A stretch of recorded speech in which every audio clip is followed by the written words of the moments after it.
igen. En dejlig, smuk dag. Og nu har jeg prøvet med min iPhone-telefon og det her, og pakke den lidt ind i noget stof. Spidsen af en gammel sok faktisk. Og så har jeg presset dem ind imellem skallen og hjelmen og kindfoden igen.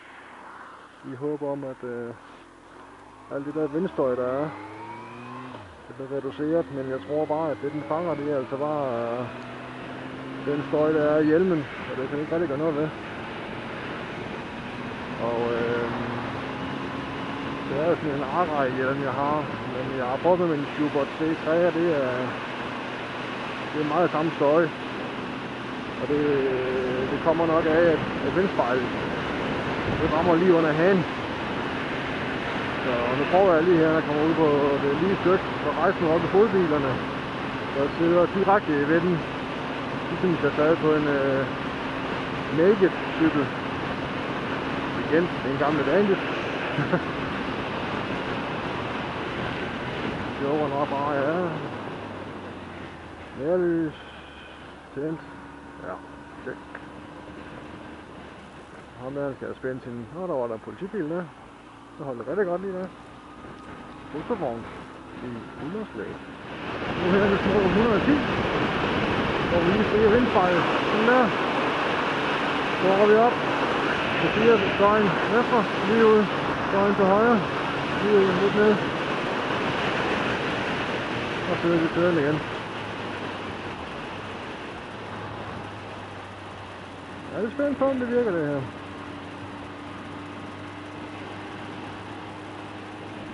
Jeg kører den også med lukket luftindtag nede i kæbepartiet der. Det er vi henne fast med 120, og vinden rammer altså rimelig godt nede i mit hageparti, kan jeg mærke. Og det er nok det, at vindstøjen den fanger. Jeg lige kigger en smule nedad. Så kigger jeg op ad kanten, og vil sige, at det er ikke så behageligt at køre med. Så sidder jeg normalt. Så kigger jeg opad. Kigger ned i bunden af hagen og siger, det siger. Og igen normalt.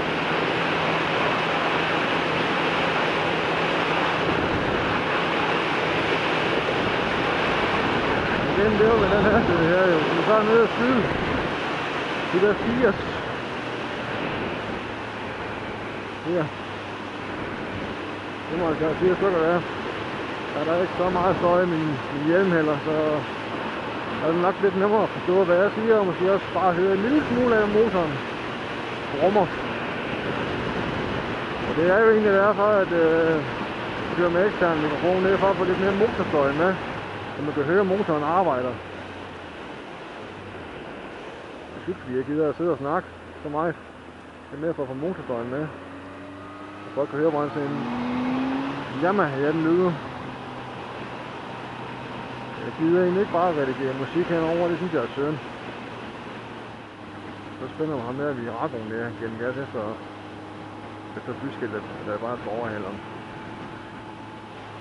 Overhaleren kan nok ligge i det.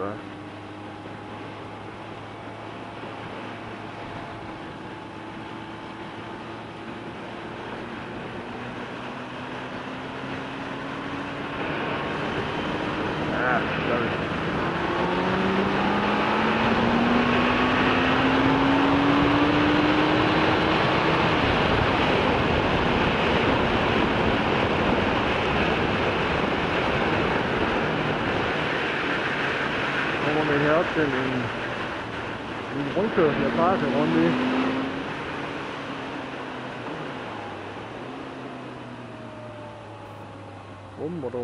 Bum, siger den gamle. Så sidder jeg lidt tilbage med mine fødder her, og rundt.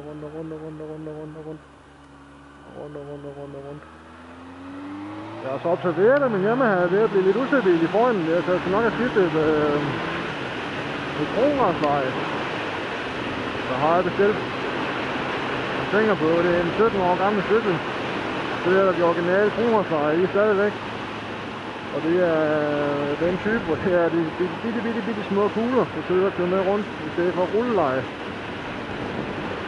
Og nu er jeg ikke typen, ligger og køber baghjul og løfter næsen og bakker frunrøret hårdt ned og forgassen hårdt ned, så det er ikke virkelig at få et test.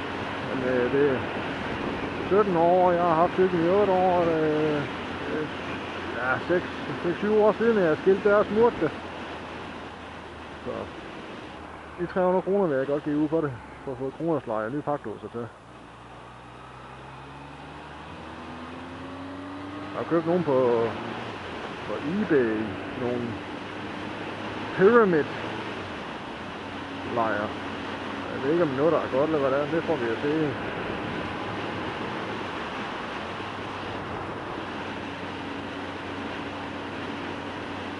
Det der med den ustabil foran, det tror jeg ikke på. Forgrafen den blev serviceret sidste år med frisk olie og alt muligt, og den holder fint tæt. Og min dæk, ja, de er så 3 år gamle, det jeg kører 10.000 km på dem, så det er ikke der så.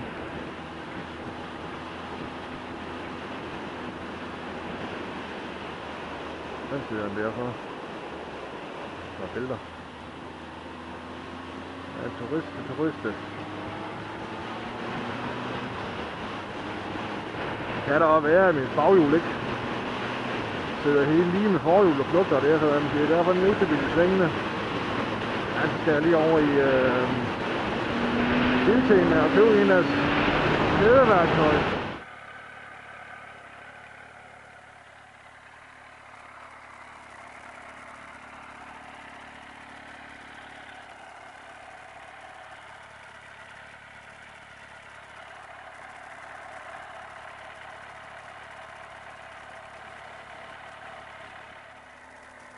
Så prøver vi da lige at filme lidt i 120 grader, det er 170 grader.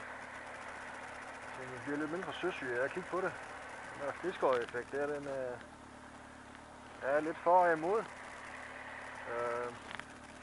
Fordi man får sgu lidt mere med erfaring, man kører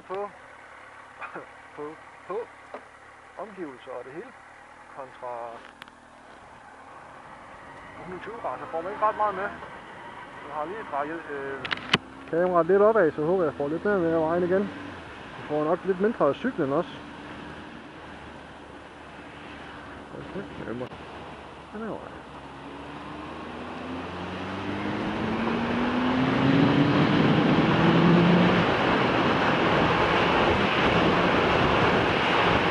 Rusland.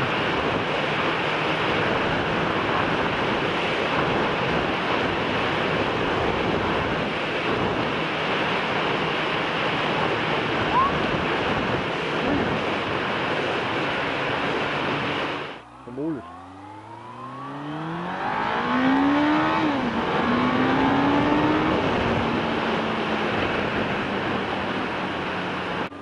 I'm a Barbie girl in a Barbie world. It's fantastic. I'm a plastic. Eller noget lignende. Hvad får folk til at købe en lyserød bil? Og ja, en Yamaha gearkassen skal klonke lidt. Det er meget normalt.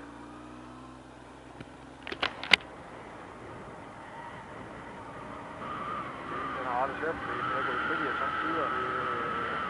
Jeg har prøvet med en ny koblingsskål, og jeg har prøvet med nye koblingsplader, både hjerner og lamellerne og det hele, og jeg har prøvet at udlufte og alt muligt. Og fedtgangen er fint nok i pedalen. Men samtidig, det er ikke afhængig af olievejr på, om det er koldt eller varme, så kan det være svært at få det frigiver. Nu har jeg en fastgear. Koblingen er helt trukket, så jeg trækker den. Så skal jeg tage den fast. Men frigear, anden gear, og fastgear igen. Så kan man lige lidt på koblingen, så kan man få den i frigear. Men samtidig er den bare helt umulig at få i. Nu må jeg bare slukke den på dødmandsknappen der. Det er frigear bagefter. Og det er udbredt Yamaha, synes jeg har hørt noget om.